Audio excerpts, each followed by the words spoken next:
మిత్రులారా, మురళి ఒకరోజు అకస్మాత్తుగా ఫోన్ చేసి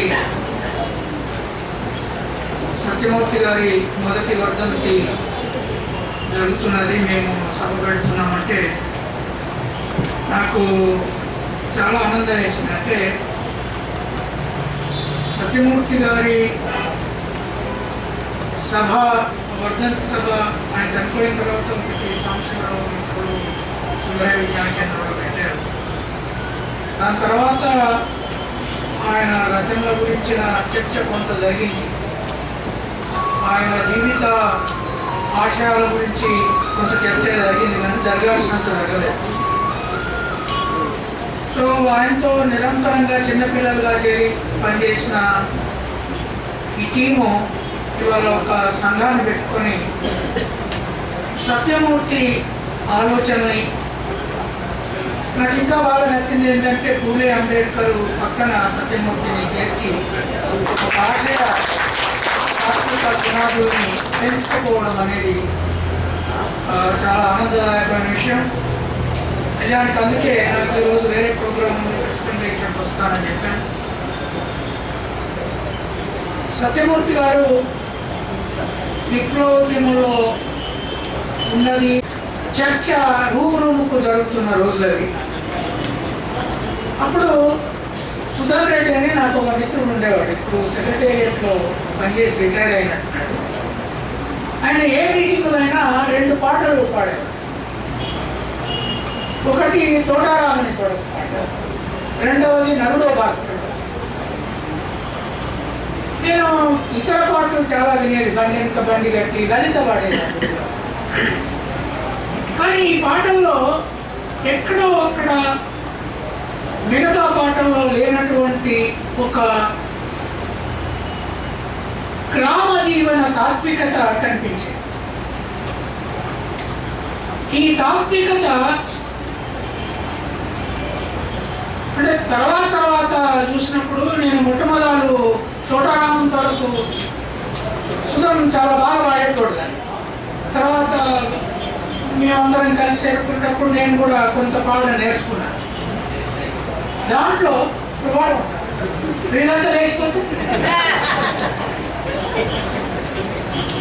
తోటారాముని తొడకు కాట తగిలిందాని చిలుక చితి తెచ్చెరా, ఓవిలు కాడ మైనా మతులకు పంపెరా, ఓ చెవి కాడ మైనా మతులకు పంపెరా. వత్తి పోదారిలో సత్తు మలగిరంట, చంద్ర పోదారిలో గాలించి దొరికిందంట, సజమాటున దాగి పంజాబి సిరిందంట.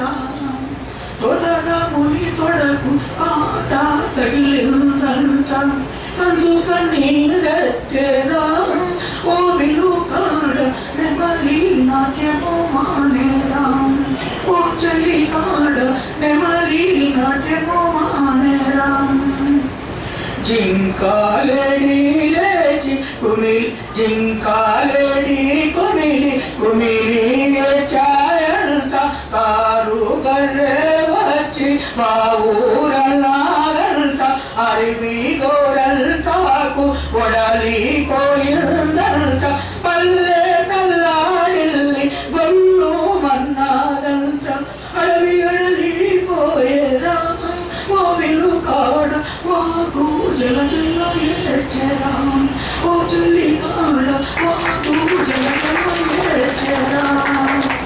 గొల్లోల చిన్నమ్మ పాలు తాపిందంట, కురువాడు గొల్లాడు గడగ తెచ్చారంట, మనకు మామయ్య కట్టు కట్టిండంట, తోటరాముడు కళ్ళు తెరిచి నవ్విండంట, అడవి అడవి నవ్వెరా, ఓ విలు కాడ పల్లె మల్లెలు పూచెరా, ఓ చెల్లి కాడ నా కల్లారి నిండెరా, ఓ చెల్లి కాడ నా కల్లారి నిండెరా.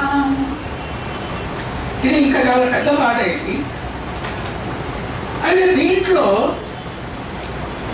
నాకు సడన్గా తట్టిన పదాలు ఏంటి అంటే కురుమోడు గొండోడు గటకాలు. ఈ కురుమోడు అంటే నేనే, నేను కురుమోని. ఆ రోజుల్లో కులం గురించి అసలు మాట్లాడుకునే వాతావరణం ఉండేది. రోజు అంటే కాత్యాయని చాలా ఇట్లాంటి కవిత్వాలు అవి చాలా చూస్తుంటుంది. అన్నీ చదవాలి. సినిమాలు ఎట్లా చూడమో కవిత్వం కూడా గట్టినే చదవాలి. అదేదో ప్రాబ్లం ఉన్నది. ఒకసారి సాహిత్యోద్యమంలో గురిజాడ దగ్గర నుంచి శివసాగర్ వరకు చూస్తే కులం పేరు వాళ్ళ దాంట్లో మీరు చూడండి. గురిజాడ నుంచి శ్రీశ్రీ, అది కూడా నేను కవిత్వము అసలే చదవను కనుక శ్రీశ్రీ అంటే నాకు ఎప్పుడు పెద్ద గౌరవం లేదు. మరి అది అగిపుల్లా సబ్బు బిల్లా తలుపు కొల్లం గిరేనో ఈ సబ్బు అంటే ఇవన్నీ దీంట్లో ఏది ఉత్పత్తి విషయం కాదు. అగిపుల్ల మా ఇంట్లో లేదు, సబ్బు కొల్లం మా ఇంట్లో లేదు, ఇదంటే సబ్బు బిల్ల మా ఇంట్లో ఎక్కడ. సో దీంట్లో ఇంకొక మాట కూడా ఉన్నది. మల్లెపు మామయ్య కట్టు కట్టిన మల్లెపల్లి అంటే ఎవరు? మల్లెపల్లి అంటే సత్యమూర్తి. సత్యమూర్తి ఆయన తెలియదు. తర్వాత ఈ సమస్య వచ్చినప్పుడు ఓహో ఈయనను ఎందుకు ఉంచింది అంటే ఈయన పేరు సత్యమూర్తి అని ఉన్నది కనుక ఈయన అసలు మల్లెపూడి అని వాళ్ళకి తెలిసి ఉండదు అని నేను అనుకుంటాను. సత్యనారాయణ అంటే వేరే ఉండేది. విప్లవంలో ఏం స్థానం ఉండేదో మనకు తెలియదు. అంటే ఎక్కడో కాడ నువ్వు ఒక మాదిగ కులంలోనూ, మాల కులంలోనూ, గొల్ల కులంలోనూ, కుర్మ కులంలోనూ పుడితే ఎక్కడో కాడ నువ్వు మార్క్స్, లెనిన్, మావో వీళ్ళందరి తాత్వికను వంట పట్టించుకొని బూర్జువా సామ్రాజ్యవాదము, పెట్టుబడిదారి ఇవన్నీ ప్రొలెటేరియట్ ఇవన్నీ మాట్లాడినప్పటికీ ఎక్కడో ఒకటి కులం గుర్తుకొస్తుంది. ఎందుకంటే నువ్వు ఆ కులం చేయబట్టి ఆనందం తర్వాత సత్యమూర్తి అలాగే చెప్పాడు. నేను క్రైస్తవుని అయ్యాను కనుక విప్లవకారుని కాగలిగానని చెప్పాడు. మీరు ఒకసారి పోయి చూడండి. ముట్టిమాలోనైతే అయిపోయి కాను అని చెప్పాడు. ఆ తెలివే ఉండేది కదా, చదివే ఉండేది కదా. ఇంకా యాక్చువల్గా చాలాసార్లు నేను సత్యమూర్తి గురించి రాయాలనుకుంటాను, కానీ నాకు ఎప్పుడు ఈ తరుణుడు రాత వచ్చి ఆయన మీద ఒక నిర్దిష్టమైన రచన చేయలేకపోయాను. అందులో ఇప్పుడు నేను కూడా వ్యక్తిగతంగా ఒక సంఘర్షణలో ఉన్న రోజులు. అందుకని సత్యమూర్తి గురించి మాట్లాడితే ఒక రిలీఫ్ కూడా దొరుకుతుంది. మా జీవిత కాలంలో, మీలో చాలామంది జీవిత కాలంలో కూడా మనం కంటి నిండా చూసిన విప్లవం, నక్సల్బరీ విప్లవం చిన్నతనంలో వచ్చింది. కానీ నేను కంటి నిండా చూసి సాహిత్యంతో ముడిపడి ఉన్నది సిరిసిల్ల జగిత్యాల ఔరాకులలో నేను తిరిగిన ప్రాంతాలు. సత్యమూర్తి కొండపల్లి సీతారామయ్య మొట్టమొదటి స్ట్రాటజీ వేసి చంపింది పీతాంబరరావు అని ఒక వెల్మదొర. అవునా కదా? తర్వాత కమ్యూనిస్ట్ ఉద్యమంలో వీళ్ళు చెప్పిన సిద్ధాంతంలోనే విప్లవానికి సిద్ధాంతం పునాది, సిద్ధాంతం లేకుండా విప్లవం ఉండదు, అది లేనే చెప్పారు. తర్వాత నాయకత్వం లేకుండా ఏ పోరాటం ఉండదు, నాయకత్వం ఎవరి చేతిలో ఉన్నది అని చూడాలి అనేది ఆ విప్లవ సిద్ధాంతం నుంచి వచ్చింది. ఈ తెలంగాణలో మేము తెలంగాణ వాళ్ళము, ఇవాళ తెలంగాణ మీద జరుగుతున్న చర్చ మీకు అందరికీ తెలుసు. ఈ కురుమోడు, గొండోడు, గట్కా ఈ ప్రాంతపు పదం అది తెలంగాణ.